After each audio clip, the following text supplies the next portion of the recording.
کہتے ہیں میں کوئی ایسا دروازہ نہیں کھولنا چاہتا جسے میں سب سے پہلے کھولنے والا ہو جاؤں. فتنے کا دروازہ. اگر میں پبلک کے سامنے وہی بات کہہ دوں گا تو فتنے کا دروازہ کھولوں گا کہ نہیں کھولوں گا؟ 10 20 50 لوگ 100 لوگ جو بھی جتنے بھی لوگ میری بات سنیں گے ان کے بارے میں وہ بات منفی جو ہے نیگیٹو وہ جان جائیں گے کہ نہیں جان جائیں گے؟ اور اتنے لوگوں کے دلوں میں نفرت پیدا ہو جائے گی کہ نہیں؟ تو نفرت پیدا ہوگی تو پھر نفرت کی بنیاد پر حاکم وقت سے ٹکراؤ پیدا ہوگا، بغاوت کی بات اٹھے گی، اور اس کے بعد پتہ ہی چلے گا کہ جو کچھ بھی فساد آ رہا ہے اس کی جڑ میں ہوں، کیونکہ میں نے سب کے سامنے اس کی بات کی. اس لیے خلیفہ وقت کو میں تنہائی میں نصیحت کر چکا ہوں. میں نہیں چاہتا کہ کوئی ایسا دروازہ کھولوں جس کو سب سے پہلے میں وہ کھولنے والا بن جاؤں. اب یہ بخاری کی روایت ہے نا، مسلم بخاری کی روایت ہے، اس لیے حافظ ابن حجر رحمۃ اللہ علیہ کی شرح فتح الباری سے آپ دیکھیے. فتح الباری میں حافظ ابن حجر فرماتے ہیں، محلب کہتے ہیں، محلب کے واقعے کے حوالے سے بات نقل کرتے ہیں، وہ اسامہ رضی اللہ تعالیٰ عنہ سے چاہتے تھے کہ عثمان رضی اللہ تعالیٰ عنہ سے بات کریں. وہ ان کے خواص اور ولید بن عقبہ کے بارے میں ان کے پاس آنے جانے والوں میں سے تھے. کیوں اسامہ سے کہا تھا لوگوں نے؟ کیونکہ اسامہ حضرت عثمان غنی سے قریب تھے، یعنی ان سے اگر کوئی بات کہی جائے تو اسامہ جا کر کے حضرت عثمان سے کہہ سکتے تھے. اس لیے لوگوں نے ان سے کہا کہ آپ چلیے، آپ کیوں نہیں کہتے؟ یعنی گویا کہ یہ ان کو ایک طرح کی شکایت تھی کہ آپ جاتے آتے ہیں تو آپ ان کو منع کیجئے، سمجھائیے، آپ کیوں نہیں جا کر کے ان کو منع کرتے سمجھاتے؟ تو انہوں نے وہی کہا نا کہ چاہتے ہو سب کے سامنے ہی بات کروں، میں تنہائی میں بات کر چکا ہوں، میں سمجھا چکا ہوں ان کو. اچھا اس کے بعد دیکھیے، کیونکہ انہیں ان کے بارے میں نبیذ کی بو ظاہر ہوئی تھی. نبیذ، نبیذ کیا ہے؟ نبیذ کو آپ یوں سمجھ سکتے ہیں آسانی کے ساتھ کہ وہ شربت ہے، پھلوں کا جوس ہوتا ہے، شربت، چاہے وہ انگور کی شربت ہو یا مثال پر کھجور سے بنایا گیا شربت ہو. تو یہ اصل میں مطلب اسے پیا جاتا تھا اس زمانے میں. لیکن یہ اگر اس شربت کو نچوڑنے کے بعد ہے نا، اگر دھوپ میں زیادہ دیر تک رکھ دیا جائے، 2 4 6 گھنٹے 8 گھنٹے، تو اس کے اندر نشہ پیدا ہو جاتا تھا، اس کے اندر نشہ پیدا ہو جاتا تھا. اور ظاہر جب نشہ پیدا ہو جائے گا تو اس کا استعمال کرنا جائز نہیں ہوگا. لیکن عام حالات میں مطلب پھلوں کا جوس پینے میں، شربت پینے میں کوئی دشواری ہے؟ کوئی دشواری نہیں. تو جب تک نشہ نہیں ہے کوئی مسئلہ نہیں ہے، جب نشہ پیدا ہوگا تو اس کا حکم بدل جائے گا، کیونکہ حکم ڈیپینڈ ہے نشہ ہونے پر نہ ہونے پر. تو کہتے ہیں کہ نبیذ کی بو ظاہر ہوئی تھی. نبیذ آدمی پیے گا تو اس کی اسمیل، اس کو کہتے ہیں نا، کہتے ہیں کہ حضرت عثمان غنی رضی اللہ تعالیٰ عنہ نے نبیذ پیا تھا اور نبیذ کی بو محسوس ہوئی تھی کچھ لوگوں کو کہ شاید نبیذ پی کر کے آئیں. ایسا بھی ہو سکتا ہے کہ اس میں کچھ معمولی سا اثر آ گیا ہو، معمولی سا اثر آ گیا ہو، یعنی اس کے اندر کچھ سکر، نشے والی کیفیت کچھ ہلکی پھلکی اس کے اندر پیدا ہو گئی ہو، اور ان کا معاملہ عام ہو گیا تھا. یعنی لوگوں نے محسوس کر لیا تھا، کئی لوگوں نے محسوس کر لیا تھا کہ نبیذ پی ہے اور نبیذ کی وجہ سے اسمیل محسوس ہو رہی ہے. تو اب ظاہر سی بات ہے کہ پھر شک جائے گا کہ نہیں شک جائے گا کہ یار شراب تو نہیں پیتے ہیں، نشہ تو نہیں کیا ہوا ہے. تو اس حوالے سے نبیذ کی بو، صراحت روایت کے اندر کوئی الزام نہیں لگا سکتا کہ وہ شراب، نعوذ باللہ، اور نہ یہ ہم سوچ سکتے ہیں کبھی. نبیذ کی بو ظاہر ہوئی تھی اور ان کا معاملہ عام ہو گیا تھا. وہ عثمان رضی اللہ تعالی عنہ کے ماں جائے بھائی تھے. ان کا مسئلہ تھا ولید بن عقبہ. ولید عثمان غنی کی بات نہیں ہے، ولید بن عقبہ کی بات ہے جو ان کے خاص لوگوں میں سے تھے، ہے نا. انہوں نے انہیں گورنر بھی بنایا تھا. تو عثمان غنی کو یہ سمجھانا تھا کہ آپ نے ایک ایسے آدمی کو گورنر کیوں بنایا ہے، ایسے آدمی کو گورنر کیوں بنایا ہے جو ایسا ایسا کرتا ہے، جس سے یہ نبیذ کی بو ملی ہے. ٹھیک ہے. اچھا، تو اسامہ رضی اللہ تعالیٰ عنہ نے اس وقت کیا فرمایا تھا؟ میں ان سے رازدارانہ بات کر چکا ہوں، میں رازدارانہ بات کر چکا ہوں، کوئی دروازہ نہیں کھولنا چاہتا جس سے فتنے کا دروازہ نہیں کھولنا چاہتا، یعنی مسلم حکمرانوں پر علانیہ نکیر کرنے کا دروازہ نہیں کھولنا چاہتا، اس ڈر سے کہ اختلاف و انتشار پیدا ہو. اب دیکھیے، ایک عثمان غنی ہے جو پوری اسلامی خلافت کے، اسلامی مملکت کے، اسلامی خلافت کے خلیفہ ہیں، اور پھر اس کے بعد ان کے گورنر ہیں اس علاقے کا وزیر، اس علاقے کا گورنر، اس علاقے کا ہے نا، جیسے منطقے کے آج سعودی عرب کے اندر ریاض ہے، کیا نام ہے، دمام ہے، شرقیہ ہے وغیرہ، ایسے ہی ہمارے ملک کے اندر جو ریاستیں ہیں، تو عثمانی غنی رضی اللہ تعالی عنہ خلیفہ وقت ہیں، اور ولید بن کیا نام تھا ان کا، ولید بن عقبہ کو انہوں نے گورنر بنایا ہوا ہے۔ تو اب ایک گورنر کے سلسلے میں ظاہر ہے کہ یہ بھی ولی امر ہے نا، ولی امر ہے، ایک ہے بڑا ولی امر، ایک ہے اس کا ریاستی پیمانے کا ولی امر، اور ایک اس سے بھی چھوٹا، پھر اس سے چھوٹا، پھر اس سے چھوٹا۔ اس لیے کہتے ہیں کہ آدمی اپنے گھر کا بھی رائی ہے، آدمی اپنے گھر کا بھی رائی ہے، والی ہے، ذمہ دار ہے، ولی امر ہے۔ اچھا، تو اسی لیے یہ مسئلہ تھا کہ اب ولی امر جو بڑا ہے، حاکم وقت، خلیفہ وقت حضرت عثمان غنی، ان کے پاس جا کر کے یہ بات سمجھائی جائے کہ اس طرح سے ولید بن عقبہ کا مسئلہ ہے، آپ انہیں تنبیہ کیجئے، آپ انہیں سمجھائیے، کیونکہ یہ معاملہ عام ہوتا جا رہا ہے اور اس کی وجہ سے پھر فتنہ بڑھ سکتا ہے۔ اب اگر یہی کام اگر لوگوں کے سامنے، بھیڑ میں یا مجلس میں یا کیا کہتے ہیں اسٹیج پر، ممبر پر اگر بیان کر دیتے تو آپ بتائیے کہ یہ معاملہ بدل جاتا ہے کہ نہیں بدل جاتا؟ ایسی صورت میں اصلاح ہوتی ہے، ایسی صورت میں اصلاح ہوتی، نصیحت ہوتی ہے، اور اگر عوامی انداز میں بات کہی جائے، لوگوں کے بیچ میں بات کی جائے، تو نصیحت کے بجائے وہ دراصل ایک طرح سے فضیحت، رسوائی، بے عزتی کرنا ہو جاتا ہے، اور پھر اس کے بعد اصلاح کا جو مقصد تھا وہ مقصد ضائع ہو جاتا ہے، اصلاح نہیں ہو پاتی ہے۔ قاضی ایاز کی بات بھی دیکھ لیں، قاضی ایاز کی بھی شرح ہے فتح الباری کی، ہے نا، قاضی ایاز کی بھی غالباً ایک شرح ہے جو انہوں نے لکھی ہے، لیکن شاید وہ مکمل نہیں ہے یا مطبوع نہیں ہے۔ قاضی ایاز فرماتے ہیں اسامہ رضی اللہ تعالیٰ عنہ کا مقصد یہ ہے کہ وہ امام وقت پر علانیہ انکار کا دروازہ نہیں کھولنا چاہتے۔ علانیہ انکار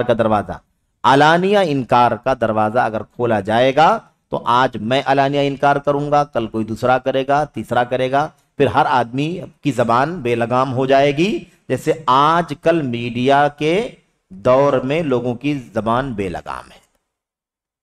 جس آدمی کو اپنی بیوی اور 2 بچے سنبھالنے کی بھی طاقت نہیں ہے، وہ سعودی عرب کے ولی امر کو مشورہ دیتا ہے کہ ان کو ایسا کرنا چاہیے اور ایسا نہیں کرنا چاہیے، فلاں نے بہت بڑی غلطی کی ہے، ایسا تو فیصلہ کرنا بہت بڑی غلطی ہے۔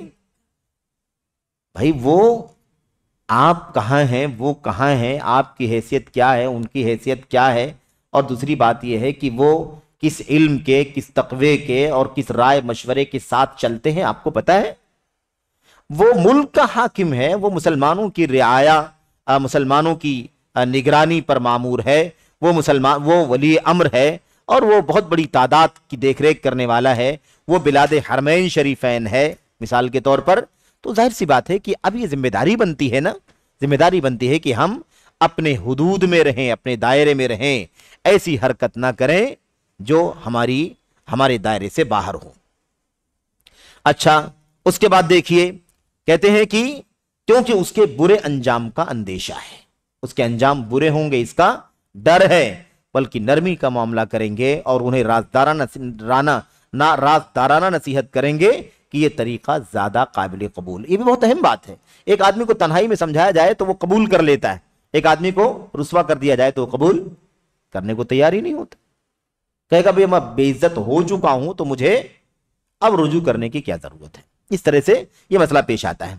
اچھا، اس کے بعد دیکھیں امام احمد بن حنبل رحمت اللہ علیہ کا معاملہ، آج کل بھی آپ سن رہے ہوں گے نا، بالکل تازہ آپ سنتے ہیں بار بار، اپنے اس ملک کے اندر بھی بعض مولویوں کی تقریریں آپ سنتے ہیں جو بار بار آپ کو بولیں گے کہ علماء کو جیل میں ٹھونس رکھا ہے، یہ ظلم کر رکھا ہے، فلاں کو ظلم کر رکھا ہے، اور امام حرم کے ساتھ یہ ہو رہا ہے، امام کعبہ کے ساتھ یہ ہو رہا ہے، اور بڑے بڑے دعات اور علماء کے ساتھ یہ بدسلوکی ہو رہی ہے، اتنے سال سے جیل میں، یہ وہ اس طرح کے ظلم کا بہت حوالہ دیتے ہیں لوگ اور کہتے ہیں ظلم ہو رہا ہے، اور اسی لیے پھر اس کے بعد کہتے ہیں کہ یہ حکمران جو ہیں وہ یہودیوں کے اشاروں پر چلتے ہیں اور یہ کرتے ہیں وہ کرتے ہیں۔ یہ ساری بات ہمارے سامنے نمونہ حضرت امام احمد بن حنبل کا ہے۔ امام احمد بن حنبل اور وقت کی حکومت، وقت کا خلیفہ، اور امام احمد بن حنبل جیسا امت کا بلند پایا امام، یہ دیکھیں امام اہل سنہ امام احمد بن حنبل رحمت اللہ علیہ ہیں، خلق قرآن کے مسئلے میں کوڑوں سے مارا جاتا تھا۔ کوئی ایسا واقعہ سنا آپ نے کسی عالم کو سعودی حکومت نے کوڑے سے مارا ہو، باہر نکال کے رسوا کیا ہو؟ امام احمد بن حنبل کو کوڑوں سے مارا جاتا تھا، گھسیٹا جاتا تھا، قید خانے میں ڈالا جاتا تھا۔ قید خانہ بعد میں، کوڑوں سے مارنا، گھسیٹا جانا لوگوں کے سامنے ہے، اور اس کے بعد لے جا کر کے جیل میں بند کر دیا جاتا تھا۔ اس کے باوجود ہمیں ان سے کوئی بات، حتیٰ کہ کوئی ضعیف اثر بھی نہیں ملتا۔ دیکھا، کوئی بات ملتی نہیں ہے صحیح، اور حتیٰ کہ کوئی ضعیف اثر بھی نہیں ملتا جس میں وہ ظالم اور فاسق حکمران کے خلاف بغاوت پر ابھارتے ہوں۔ اس سے بڑی مثال اور کیا ہو سکتی ہے؟ یعنی اگر وہ چاہتے تو امت کا اتنا بڑا طبقہ ان کا شاگرد تھا کہ نہیں تھا، ان سے فائدہ اٹھاتا تھا کہ نہیں اٹھاتا تھا۔ ان کے شاگردوں کی تعداد ہزاروں کی تعداد میں، لاکھوں کی تعداد میں ان کے شاگردان تھے۔ اگر وہ اس ظلم کی بنیاد پر اگر وہ چاہتے تو اپنے عوام کی مقبولیت میں اپنی مقبولیت اور اپنے اثر کا فائدہ اٹھا کر کے انہیں اکساتے، ابھارتے کہ نہیں؟ ابھار سکتے تھے، اکسا سکتے تھے، بھڑکا سکتے تھے، لیکن حضرت امام احمد بن حنبل رحمت اللہ علیہ سے کوئی ضعیف اثر بھی نہیں ملتا ہے کہ اتنا ظلم برداشت کرنے کے باوجود بھی انہوں نے ایک لفظ بھی کسی کو اکسانے بھڑکانے کا کیا ہو، یا ظالم اور جابر حاکم کے خلاف کوئی غلط بات کی ہو۔ اچھا، پھر اس کے بعد یہ نقطہ بھی آپ ذہن میں رکھیں کہ معاملہ کیا تھا؟ خلق قرآن کا مسئلہ، قرآن کریم کو مخلوق تسلیم کرنے کا مسئلہ۔ امام احمد بن حنبل کی پشت پر کوڑے مارے جاتے تھے، اتنا کوڑے مارے جاتے تھے کہ آپ بالکل بے دم ہو جا کر کے بے ہوش ہو کے گر جائے گا، اور ہوش آتا تھا تو کہتے تھے آتونی شیئا من کتاب اللہ اور شیئا من سنت رسول اللہ حتی اقول بہ۔ قرآن کریم کو مخلوق منوانا ہے، اگر کہ قرآن کریم مخلوق ہے تو لاؤ قرآن کریم کی کوئی دلیل پیش کرو، کوئی دلیل سنت رسول صلی اللہ علیہ وسلم کی، جس کی بنیاد پر یہ بات کہوں میں۔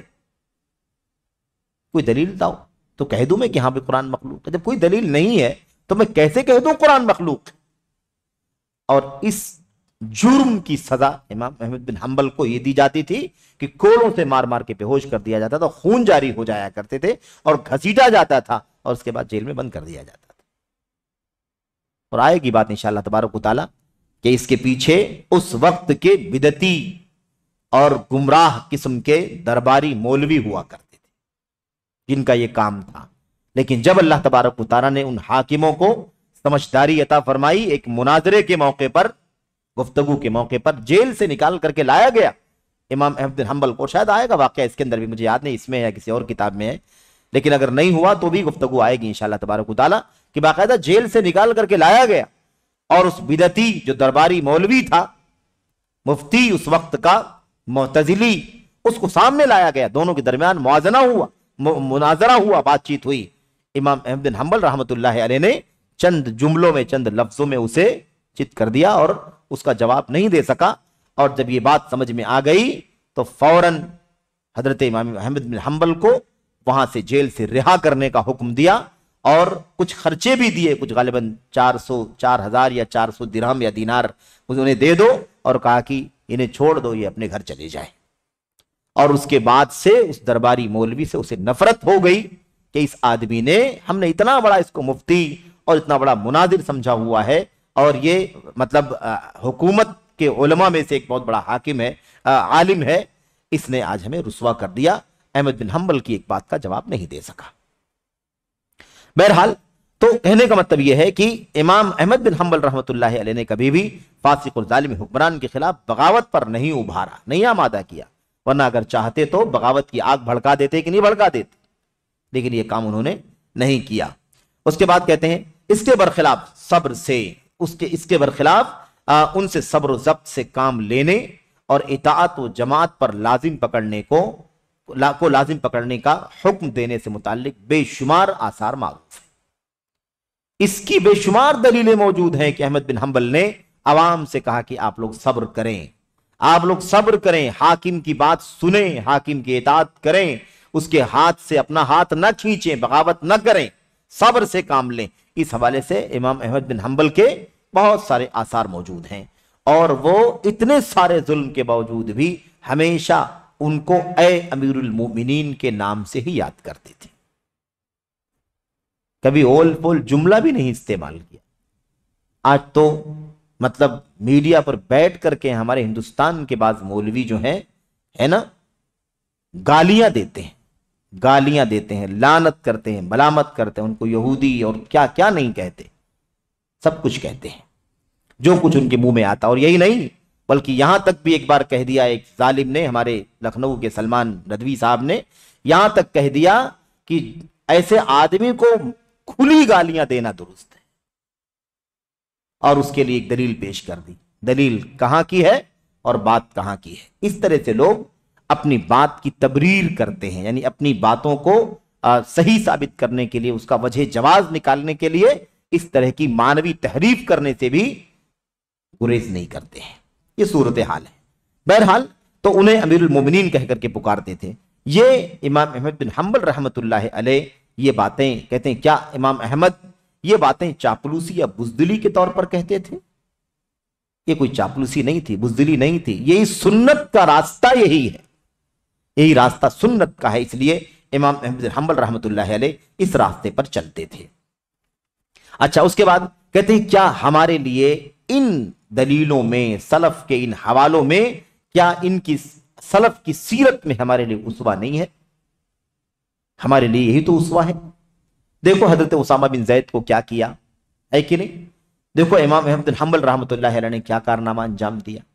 تو ہمیں بھی تو ایسے ہی عمل کرنا ہے کہ نہیں کرنا ہے؟ اور اللہ کے نبی کی حدیث پہلے گزر چکی ہے، تو اللہ کے نبی کی حدیث پر عمل، صحابہ کرام کے اسوے پر عمل، اور ائمہ محدثین کی سیرت پر عمل، یہی ہمارا طریقہ ہونا چاہیے یا نہیں ہونا چاہیے؟ کہتے ہیں کہ کیا یا ہم ان سے زیادہ علم والے اور زیادہ نیڈر اور بہادر ہیں؟ کیوں اس طرح کی حرکت ہم کرتے ہیں؟ تو مسئلہ یہ ہے اصولوں کا۔ امام ابن رجب حنبلی رحمت اللہ علیہ اپنی کتاب جامع العلوم والحکم، اس کتاب میں کہتے ہیں مسلمانوں کے حکمرانوں کو نصیحت کا معنی یہ ہے کہ حق پر ان کی مدد کی جائے، جو کام وہ حق کہہ رہے ہوں، کر رہے ہوں، حق پر ان کی مدد کی جائے، اس میں ان کی فرما برداری کی جائے، انہیں حق کے ذریعہ نصیحت کی جائے، نرمی اور ملائمت سے انہیں تنبیہ کی جائے، ان پر چڑھ دوڑنے سے اجتناب کیا جائے، نیز ان کے لیے توفیق کی دعا کی جائے اور دیگر لوگوں کو اس پر ابھارا جائے۔ یہ مسلمانوں کے حاکم کا مسلمانوں پر حق، مسلمانوں کے امیر کا، مسلمانوں کے امام کا مسلمانوں کے اوپر یہ حق، اور نصیحت اور خیر خواہی کا یہی مطلب ہوتا ہے۔ نصیحت کا مطلب خیر خواہی، نصیحت کا مطلب جا کر کے اس کو کوئی بات سمجھانا نہیں ہے۔ عربی زبان میں نصیحت کے معنی کیا ہوتے ہیں؟ خیر خواہی کرنا، بھلائی چاہنا، بھلائی چاہنا، یہی ہے۔ ایسے ہی امام شوکانی رحمت اللہ علیہ فرماتے ہیں اپنی کتاب رفع الاساطین فی حکم الاتصال بالسلاطین، اس میں فرماتے ہیں قرآن کریم میں حکمرانوں کی اطاعت کا حکم ثابت ہے نا، یا ایھا الذین آمنوا اطیعوا اللہ واطیعوا الرسول واولی الامر منکم، یا اولی الامر جو ہیں یہی حکمران ہیں۔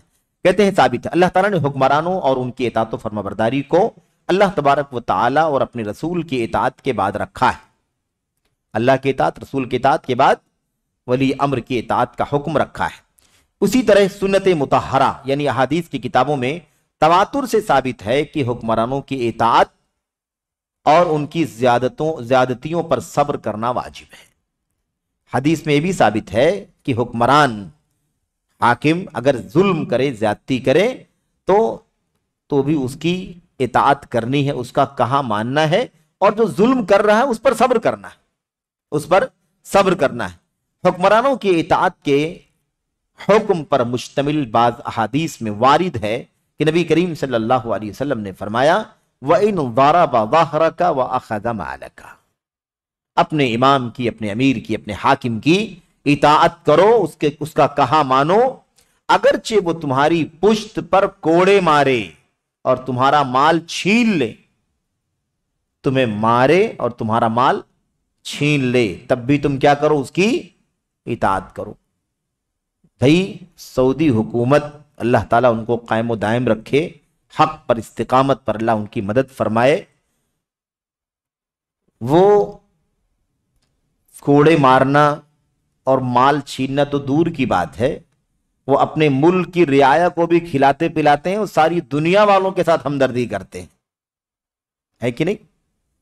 کوئی بھی آپ کو ایسا موقع نہیں ملے گا جب کہیں دنیا میں کوئی مثال کے طور پر آفت آ جائے، مصیبت آ جائے، سیلاب آ جائے، سونامی آ جائے، آگ لگ جائے، اور ابھی سیریا اور ہے نا ان علاقوں میں جو زلزلے وغیرہ کے حالات پیدا ہوئے، اس میں آپ دیکھیں کہ سعودی عرب بڑھ چڑھ کر کے حصہ لیتا ہے۔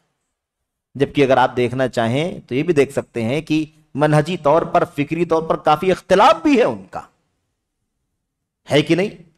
ان ترکیہ اور شام وغیرہ کے علاقے میں آپ دیکھیں ترکیہ سے کتنا منہجی طور پر اختلاف ہے کہ نہیں اختلاف ہے؟ بہت صاف بات ہے، بہت صاف بات ہے کہ منہجی طور پر ظاہر ہے کہ وہاں پر خارجیت اور وہی تکفیر اور کیا نام اخوانیت کی پوری فضا ہے، اس کے باوجود بھی انسانی ہمدردی کی بنیاد پر سب سے زیادہ تعاون کے لیے ہاتھ بڑھانے والا ملک ہے، سمجھ رہے ہیں؟ تو اس کے باوجود یہ حالت ہے، جبکہ اللہ کے نبی فرماتے ہیں تمہاری پشت پر مارے اور تمہارا مال لے لے تب بھی تم اس کا کہاں مانو؟ ساری دنیا کو لٹانے والا، کھلانے والا ملک، ہمدردی ہے کہ نہیں؟ آپ دیکھیے اس کے باوجود یہ حالت ہے کہ لوگ جو ہے خروج اور بغاوت کی ذہنیت رکھنے والے لوگ ہمیشہ اس کی برائیاں کرنے، اس کے خلاف زبان درازی کرنے کو اپنا دین اور عقیدہ سمجھتے ہیں۔ اللہ کے نبی علیہ السلام نے صحیح طور پر ارشاد فرمائے صحیح سند کے ساتھ، اعطوہم الذی لہم وتسألون اللہ الذی لکم۔ اصول یاد رکھو، یہی کام ہے ہمیں اس سے آگے جانا نہیں ہے، ہمیں اللہ کے نبی صلی اللہ علیہ وسلم کی اس تعلیم سے آگے جانا نہیں ہے۔ آپ نے فرمایا اعطوہم الذی لہم، ان کا جو حق ہے وہ انہیں تم دے دو۔ کیا حق ہے ان کا؟ وہی ہمدردی کرنا، محبت کرنا، ہے کہ نہیں؟ ان کے لیے دعائیں کرنا، ان کے لیے بھلائی چاہنا، ان کا ساتھ دینا، ان کی باتیں سننا، ان کا کہا ماننا، لوگوں کو اکسانا نہیں، بھڑکانا نہیں، بلکہ لوگوں کو ان کے ساتھ تعاون کرنے پر آمادہ کرنا، بیعت سے ہاتھ نہیں کھینچنا، بغاوت نہیں کرنا، یہی ان کا حق ہے۔ تو اعطوہم الذی لہم، انہیں جو حق ان کا ہے انہیں تم دے دو۔ وَتَسْأَلُونَ اللَّهَ الَّذِي لَكُمْ، اور اگر وہ تمہیں تمہارا حق نہ دے رہے ہوں، تو ان پر ظلم کر رہے ہوں، ستا رہے ہوں، مار رہے ہوں، تو تم اپنا حق اللہ تبارک و تعالیٰ سے مانگو۔ یہاں تک اللہ کے نبی فرماتے ہیں کہ تمہارا حق چلا جائے، تمہارا حق نہ دے، وہ ہڑپ کر لے، تو تم اللہ تبارک و تعالیٰ سے اپنا حق مانگو، لیکن بغاوت کا جھنڈا نہ اٹھاؤ، برائیاں مت کرو، گالیاں نہ دو، ادھر ادھر مختلف مجلسوں میں، اسٹیجوں پر اور عوامی پلیٹ فارموں سے ان کے خلاف زبان درازیاں نہ کرو۔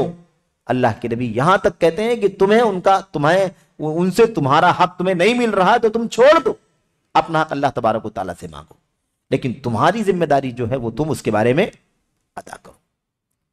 تو اب بات ہے، اس سے بڑا، اس سے اچھا انداز اور کیا ہو سکتا ہے سمجھانے کا کہ اللہ کے نبی صلی اللہ علیہ وسلم کہتے ہیں کہ اپنا حق تم اللہ سے مانگو، وہ نہیں دیتے ہیں تو ان سے تم الجھو نہیں، ضد نہیں کرو، ہے کہ نہیں؟ اور حق کی بات آئی ہے تو یہاں پر وہ حدیث آپ ذہن میں لے آئیں، اللہ کے نبی صلی اللہ علیہ وسلم نے جب حنین کا مال غنیمت بانٹا تھا تبھی تو خارجیت شروع ہوئی تھی نا، تبھی خارجیت کا فتنہ شروع ہو گیا تھا۔ اسی وقت اس ذوالخویسرہ یمانی نے، یمنی شخص تھا یمن کا ذوالخویسرہ، اسی نے سب سے پہلے اللہ کے نبی صلی اللہ علیہ وسلم کے فیصلے سے اعراض کرتے ہوئے، اختلاف کرتے ہوئے کہا تھا انصاف سے کام لیجئے کیونکہ آپ انصاف نہیں کر رہے ہیں، اعدل یا محمد فإنک لم تعدل، انصاف سے کام لیجئے، آپ انصاف نہیں کر رہے، ان کو دے رہے ہیں، ان کو دے رہے ہیں، ان کو زیادہ دے رہے ہیں، ان کو سے کم دے رہے ہیں، یہ انصاف نہیں، سب کو برابر۔ برابری کہاں انصاف؟ انصاف برابری کا نام نہیں ہے، انصاف میں کسی صورت میں برابری بھی انصاف، عدل و انصاف کی ایک شکل کسی موڑ پر، کسی موقع پر، کسی معاملے میں، قضیے میں برابر دینا یہ انصاف ہے، لیکن ہر جگہ برابر دینا ہی انصاف نہیں ہے۔ جس کا جو حق ہے وہ دینا انصاف ہے. کم ملنا حق بنتا ہو تو کم دینا انصاف ہے, زیادہ دینے کا حق بنتا ہو تو زیادہ دینا انصاف ہے. سب کو برابر دینے کا انصاف کیسے ہو سکتا ہے؟ اگر سب کو برابر دینا اگر ہم انصاف کہیں گے تو نعوذ باللہ اللہ تبارک و تعالیٰ پر بھی اعتراض ہو جائے, ہے کہ نہیں؟ جیسے کہ لوگ کہتے ہیں کہ لڑکیوں کو آدھا دیا, لڑکوں کو اللہ نے پورا دیا. آدھا پورا کیوں دیا ہوا؟ یہ تو ناانصافی ہے, عین انصاف. اسے اللہ تبارک و تعالیٰ جانتا ہے کہ اس کے لیے اتنا ہی ہونا چاہیے, اور اس کے لیے اللہ جانتا ہے کہ اس کو دوگنا ہونا چاہیے. تو اس کو آدھا دینا, اس کو پورا دینا, یہ انصاف ہے. سب کو برابر دینا ہمیشہ انصاف نہیں. اس لیے یہ بات سمجھنے کی ہے کہ اسلام کے اندر برابری نہیں ہے بلکہ عدل ہے. انصاف اور عدل کا مطلب, انصاف کا مطلب ہوتا ہے جس کو جو حق ملنا چاہیے وہ دیا جائے, کم مستحق کو کم, زیادہ کم مستحق کو زیادہ. نبی کریم صلی اللہ علیہ وسلم نے اس بات کو سمجھایا بھی تھا اپنی حدیثوں میں کہ غلط فہمی نہیں ہونی چاہیے. میں کبھی کسی کو مال غنیمت آتا ہے یا کہیں سے کوئی ٹیکس آتا ہے, کچھ علاقوں سے, بحرین وغیرہ سے, جیسے جہاں ہے نا اسلامی نظام تھا اور وہاں دوسرے لوگ رہتے تھے, دے دیا گیا تھا رہنے کے لیے, تو ٹیکس دیا کرتے تھے. تو اللہ کے نبی صلی اللہ علیہ وسلم نے فرمایا کہ میں کبھی کبھی کسی کو دیتا ہوں اور کسی کو نہیں دیتا ہوں, کسی کو زیادہ دیتا ہوں, کسی کو کم دیتا ہوں. کہ جو کسی کو دے دیتا ہوں اور کسی کو کبھی زیادہ دیتا ہوں, اس کے مقابلے والے کم دیتا ہوں, یہ اس لیے دیتا ہوں کیونکہ اس کا ایمان کمزور ہے, اس کی حوصلہ افزائی ہو, دل جوئی کرنے کے لیے دیتا ہوں. دل جوئی کرنا. زکات کے 8 فنڈوں میں سے ایک فنڈ کیا ہے؟ دل جوئی کرنا. والمؤلفۃ قلوبہم, والمؤلفۃ قلوبہم, دلوں کی کو جوڑنے کے لیے. اور کتنے واقعات موجود ہیں, حکیم ہے نبی کریم صلی اللہ علیہ وسلم, کتنے واقعات موجود ہیں. آ کر کے اسلام لانے کے بعد کہتے ہیں نبی کریم صلی اللہ علیہ وسلم مجھے دیتے رہے, دیتے رہے, دیتے رہے, دیتے رہے, یہاں تک کہ اسلام میرے دلوں کے اندر ایک دم پیوست ہو گیا. یہ نبی کریم صلی اللہ علیہ وسلم, کوئی معاملہ ایسا نہیں تھا نا عام انسان کا, وحی کی روشنی میں سارے فیصلے کرنے والے. تو جو بھی آپ کرتے تھے وہ اللہ تبارک و تعالیٰ کی طرف سے ہوا فیصلہ ہوتا تھا, تنفیذ آپ کے ہاتھوں ہوتی تھی, بیان آپ کی زبانوں سے ہوتا تھا, حکم اور فیصلہ رب الجلال کا ہوتا تھا. تو اللہ کے نبی کے فیصلے پر اعتراض, دراصل اللہ تبارک و تعالیٰ کے فیصلے پر اعتراض. تو اپنا حق ادا, ان کا حق ادا کرو اور اپنا حق اللہ سے مانگو. یہ نبی کریم صلی اللہ علیہ وسلم سب کو اپنا اپنا حق دے بھی رہے تھے. نبی کی حالت تو یہ تھی کہ اگر آپ کے پاس مال غنیمت آیا ہوا ہو, زکات کا مال آیا ہوا ہو, یا صدقے کا مال آیا ہوا ہو, ٹیکس کا مال آیا ہوا ہو, تو آپ کو تو پوری رات کروٹ بدلنے میں گزر جایا کرتی تھی, آپ کو نیند نہیں آتی تھی. اس لیے کہ آپ بانٹے نہیں ہیں ابھی, یا بانٹ چکے ہیں, ابھی بھی تھوڑا بچا ہوا ہے. جب تک سب تقسیم کر کے ختم نہیں ہو جاتا نبی کریم صلی اللہ علیہ وسلم کو نیند نہیں آتی. بھلا آپ کب نا انصافی کر سکتے تھے؟ لیکن یہ خارجیت, یہ کیا ہے؟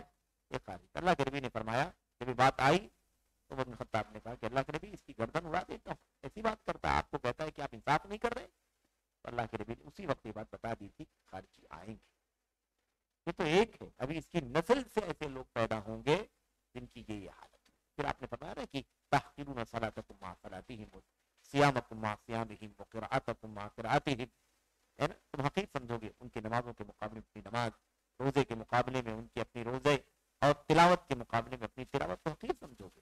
ان کے چہروں پر, پیشانیوں پر عبادت کے گھٹے پڑے ہوئے ہوں گے جیسے اونٹوں کے ہاتھوں پیر پر گھٹے پڑے ہوتے. تو بہرحال یہ ہے خارجی. تو ظاہری چیزوں سے کچھ نہیں ہوتا, یہ اصل میں عقیدہ ہے اور ایمان ہے, اور یہ اصول اور منہج ہے. اسی کی روشنی میں ہمیں اور آپ کو زندگی گزارنی ہے. اللہ سے دعا ہے کہ اللہ تبارک و تعالیٰ ہمیں اور آپ کو خوارج کی روش سے بچنے کی توفیق عطا فرمائے, اور اللہ تبارک و تعالیٰ ہمیں ان سنت کے اصولوں پر, سلف کے اصولوں پر چلنے کی توفیق عطا فرمائے. آمین رب العالمین. وصلی اللہ وسلم وبارک علی نبینا محمد وعلی آلہ وصحبہ اجمعین. السلام علیکم ورحمۃ اللہ.